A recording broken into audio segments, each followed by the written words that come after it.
idea for like what the rules of life are, right? Like, where did we get this idea that you don't have to work? Where did we get this idea that it has to be like effort? You know, it's supposed to be effortless. That it's supposed to be fun. Like, where did we get, like, what are the rules? And so people asked me some time ago, Dr. K, do you have rules for life like Jordan Peterson does? I was like, no, I don't really. But for the sake of the memes, like, here's 12 rules for y'all. Rule number 1. Your spawn point is RNG. Spawn points are not balanced. Like, where you spawn in this world, what your stats are, what your race is, what your gender is, you don't get to pick any of that crap. So understand that your spawn point is just RNG, it's a crapshoot. This is also the concept of karma, where you don't get to control what hand of cards you're dealt in life. You just get to control how you play it. On to rule number 2, life isn't supposed to be anything. Life is a sandbox game. So like, we come into life and we think like, oh, it's supposed to be fun, it's supposed to be like engaging, it's supposed to be this. I'm entitled to this. You know, I shouldn't have to deal with this. It's unfair this. Life is a sandbox game. It's not supposed to be anything. Life is what you make it. Like, literally, it is the sandbox. It's like, I can go outside and walk around naked if I want to. I can eat nothing but tacos for the rest of my life if I want to. I can work if I want to. I cannot work if I don't want to. Life is what you make it, and it is a sandbox game. So let go of what it's supposed to be and look at what it actually is. Rule number 3. It's your choice whether life is PvP or co-op. You get to decide what mode you're playing in. Right? And this goes back to all the crap that we talked about. When someone else needs help, you can choose to invalidate them, tell them that they're wrong, or you can choose to help them. When you need help, you can choose to ask for it. You can attack other people, or you can be supportive of other people. Life is like, it's PvP or PvE, like you get to pick.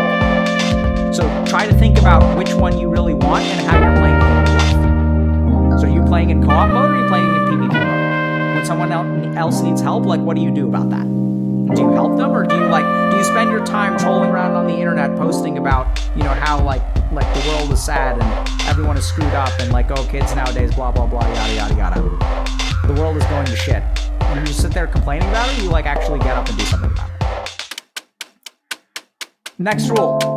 There are world bosses, and these world bosses cannot be defeated on their own. So this is something that we've really, really, really got to understand. So there are problems that we face, like yesterday, I was like, okay, so there was a school shooting and misogyny is a problem in our community. I guess I have to fix those tomorrow. How do I fix those problems? I can't.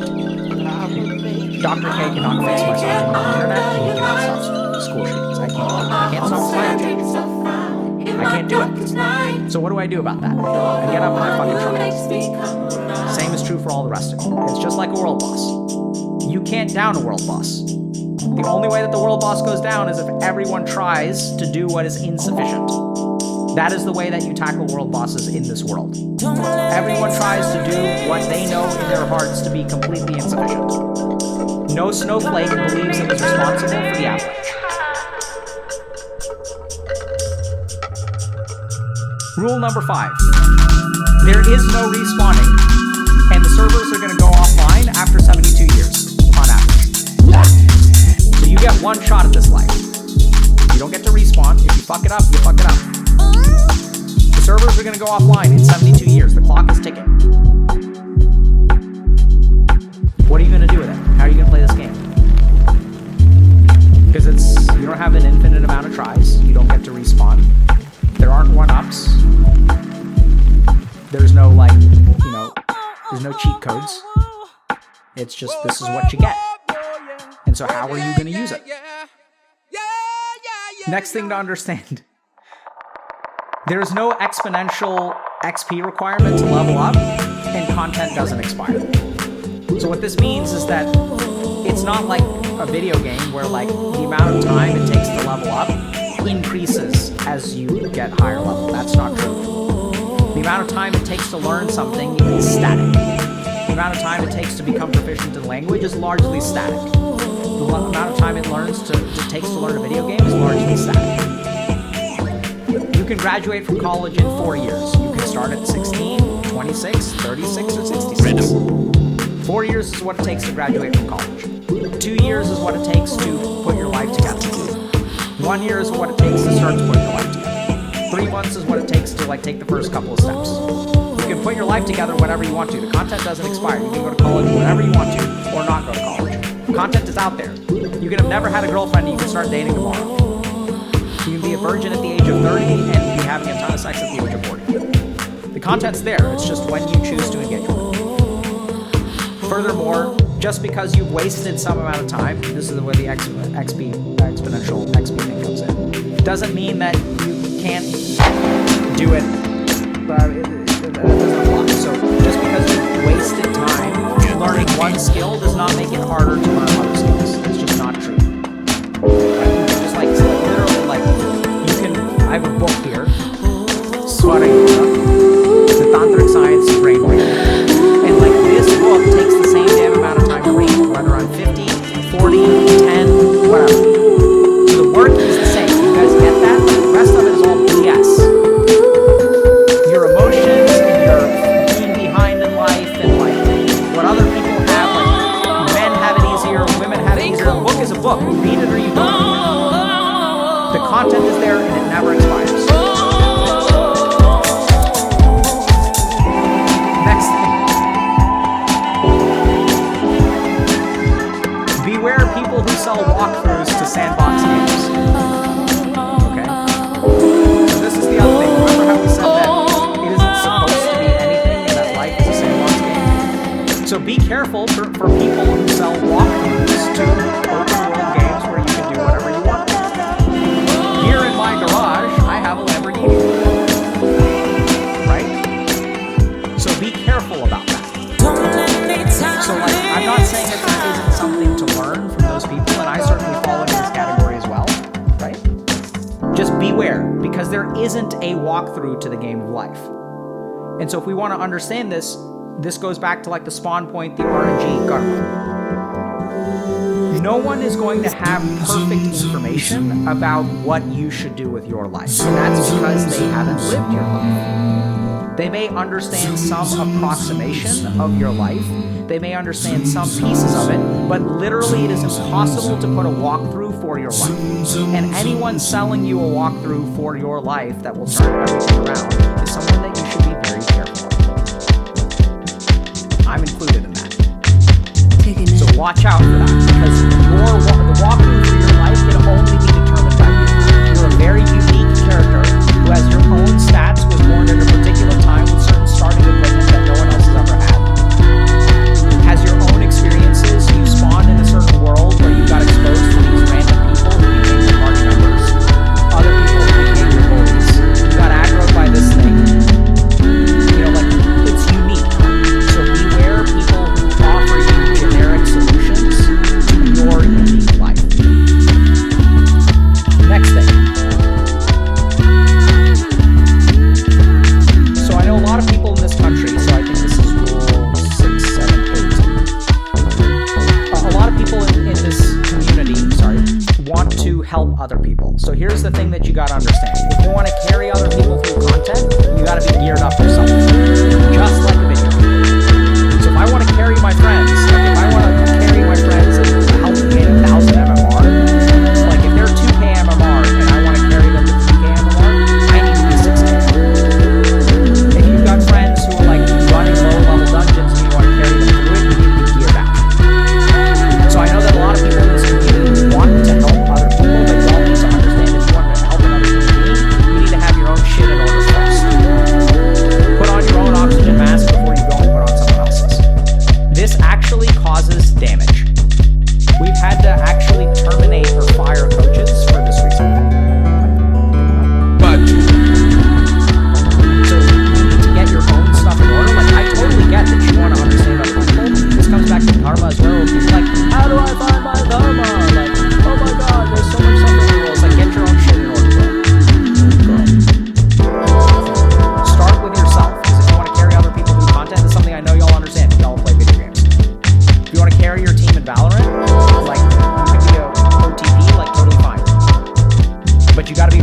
good at that trick, right? You can be a one-trick pony, carry other people, whatever. If you want to help other people, you want to carry other people, you need to be geared out. You need to be decked out first. So your first dharma, if you want to make the world a better place, is fix yourself. Become strong, become independent, become capable, become confident. And if people are like, oh, how do I do that? Beware the confusion of the brain. Beware the complexity of the addictive mind. There's another tidbit about the addictive mind. It loves complexity. You guys get that? The more complex the problem is, the more the addictive mind can like hide in that complexity. The more variables there are, there's more things I can try to address or manipulate to avoid the confusion. So addictive minds love complexity because then it's like, oh, but what about this? But what about this? But what about this? But what about this? And the more complex the problem, the more paralysis you're allowed. Because I haven't accounted for that yet. I don't need to act yet. What about this? What about this? What about this? Aha! Another day has gone by. Another week has gone by. Another year has gone by. Another decade has gone by because I've been thinking, what about this? But what about this? But what about marijuana for anxiety? Beware the complexity of the mind. It is the refuge of the addictive brain. Next thing. Success is dependent on your raid guild. If you want to clear endgame content, you gotta find a good raid guild. That's how life works. Life is not a single-player RPG. It's an online persistent universe. Offline persistent. It's a persistent universe of some kind. Right? And this is where, like, it's a sad truth, but unfortunately it's true. So think about the company that you keep. Between the ages of 23 and 27, I had two groups in my life. I had monks and I had gamers. The time that I spent with monks, I did awesome. The time that I spent with gamers, I did nothing.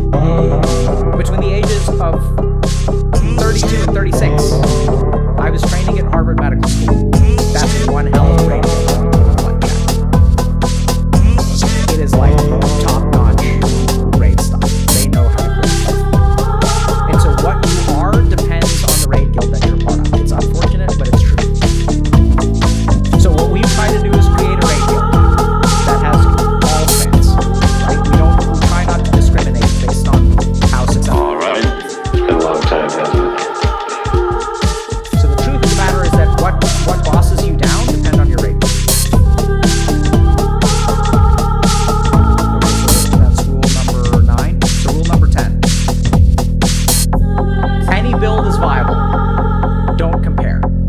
So this is where a lot of people, this kind of goes back to the people who are offering you a walkthrough. So in the game of life, any build is viable. You can be an author, you can be a doctor, you can be someone who consumes things on the internet, right? So like, you can just be someone who just watches YouTube videos and then compiles the best YouTube videos into a 10-minute video every single day. And that can be a job. Any build is viable on the internet. And the more that you get caught up in what other people are doing, the more you're gonna like get confused about what your build is. So if you try to mimic a half dozen builds from a half dozen people, then you're gonna end up failing. But anything's viable. So a good example of this is if you guys play MOBA. Have y'all ever done this thing where it's like you're playing a game of 5v5, right? So let's say Dota Ball, whatever, and you get crushed by a hero on the enemy team. And you're like, that hero is so OP. You pick that hero in the next game, you're like, I'm a dump on these shitties. What happens? You get owned. And there's a different hero that's OP. And then you're like, oh, that hero is so fucking OP. I'm gonna pick that one. I'm gonna crush these noobs. You play that one, and you get owned. It's like, stop looking at what other people are playing and start to play your own fucking game. Any build is viable. Just do what you do well. Rule number 11, exploit the meta. So just like video games, life has a meta. We are in a different meta now than we were 50 years ago. There are different problems, different advantages. So for example, we are now in the ADHD meta. What does that mean? It means that 20 years ago, 30 years ago, ADHD was a disadvantage. And it probably is still, on average, a disadvantage today. But we literally have a group of professions for which ADHD seems to be a competitive advantage. So the meta changes over time. You just need to realize what your strengths are, what builds are viable, and play the fucking meta. Because we're trending towards shorter attention spans, so those of you with shorter attention spans are doing way better. For 10 years, I've tried to write a book. I couldn't. My mind is way too vata. My mind is way too ADHD. I show up on Twitch. Look what happens. Play the meta. What's going on in the meta right now? The biggest change in the meta. There are two or three huge changes. The first is that the barrier to publication is like shrinking to a fraction of what it was. What does that mean? That means that like 50 years ago, if I wanted to write a book, there's a big gap between the author and the huge gap. I have to write it, a publisher has to accept it, a publisher has to think that enough people will want to read this book. It has to be marketed properly. Now with this thing called the internet, I can write a book and the 10 people that will read it. So what used to happen in publishing is that you couldn't publish a book unless 100,000 people were going to buy it. And then they'd give the author 10%. Right? So like 100,000 people buy it, you get 10%. Let's assume each book is $1. And then so you make $10,000 off of 100,000 sales. Now with the barrier of publication lower, maybe only 10,000 people will read your book. But if you can find that audience and you can write it, you get $1 per. It's a tenth of the cost of, you know, the other book, or you still charge $10. You can end up with 100K instead of 10K. I don't know if I lost you. The point is that the barrier to publication is lower. You have solo people making games like Undertale and Axiom Verge and stuff like that. Right? So you can make video games in a way that you didn't used to. You can make more niche games. You can have more niche Twitch streams. Being a DM apparently is a profession now. Right? So like, exploit the meta. Recognize that the meta is changing. The other big thing that's changing about the meta is entertainment is now the most important field to invest in.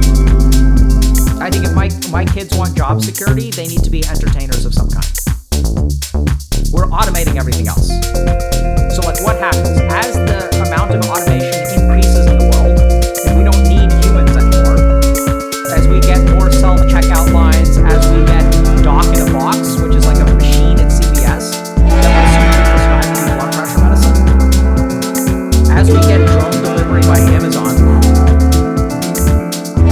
we get AI generated this and AI generated that and automated stuff, and as more human beings are sitting around and don't need to work, why do you think the anti-work movement is so big? It's because we're quickly reaching the point where human beings don't need to work. It used to be that you had to be a contributing member of society for society to function. It's actually changing. You don't need to work. We're moving in the direction of universal basic income. So now we're going to have a bunch of people who are sitting around with like nothing meaningful to do that they really don't need to be doing.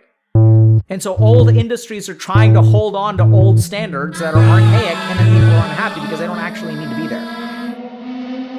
So you're going to have a bunch of people with a bunch of time. What are they going to do with their time? They need to be entertained. Why do you think there's such an explosion? I do not think it is a coincidence that automation and the explosion of entertainment goes hand in hand. 30 years ago, how many TV shows were available to watch? Today, how many TV shows are available to watch? Orders of magnitude higher. The amount of entertainment that's being produced is higher. So exploit the meta. Because meta's going to change. Right? Roosevelt better, GM, crypto, whatever. That ain't going to stick around for a long time. You got to get in on the Bitcoin billionaire train before it pops. The bubble is. You got to get on this. Because the meta's going to change. Your OP strat is going to get patched out and you're going to be left with nothing. This meta is trash. It creates such a bad society. It creates a society. Whether you play the society well or not determines whether it's trash or not.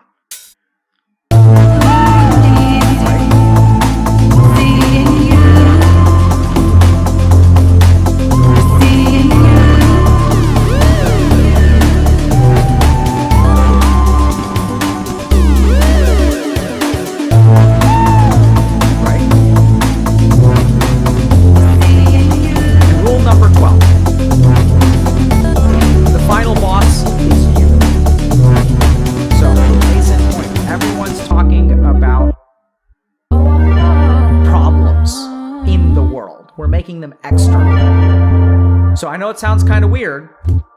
When you play playing Dark Souls and you're fighting Gwyn, Lord of Cinder, who determines whether you live or die? When I'm fighting against Bowser and Mario, who determines whether I win or lose? When I'm fighting against Sephiroth in FF7, who determines whether you win or lose? So we think that the raid boss is an external thing, but it's not. It's an internal thing. The raid, like, the boss is just the fucking boss. It's not a raid boss. It's not the final boss. It's just another boss. It's just another boss. What's the difference between Gwyn and a skeleton? Nothing. Both of them can kill you. The difference is whether you're good or not. So this is something y'all really have to understand. If you ignore all the other rules, take this one. That's the raid boss is you. You're the problem. You're what's holding you back.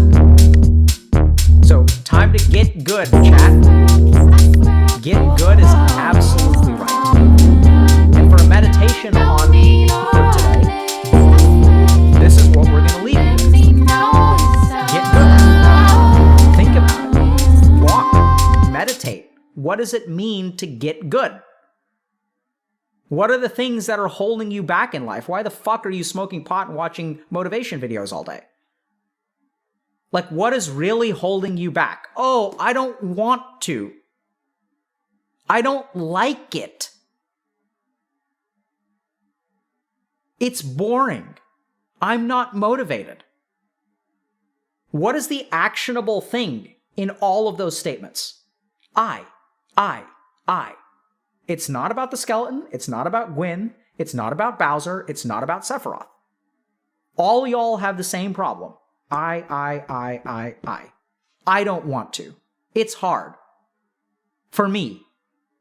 Other people have it so much easier than me. Me. So you're the final raid boss. Just think about it. Everything that's holding you back in life has nothing to do with anything else. Sure, is the world shit sometimes? Like, absolutely. Don't get me wrong. That can depend on your karma and your spawn and your RNG and things like that. We're not saying that Gwyn doesn't exist out there, right? It's not all skeletons and Goombas. There are Bowsers out there. There are Gwyns out there. There are Sephiroths out there. But at the end of the day, how that person affects you and whether you wipe to that person or don't wipe to that person depends on you. So get good, chat.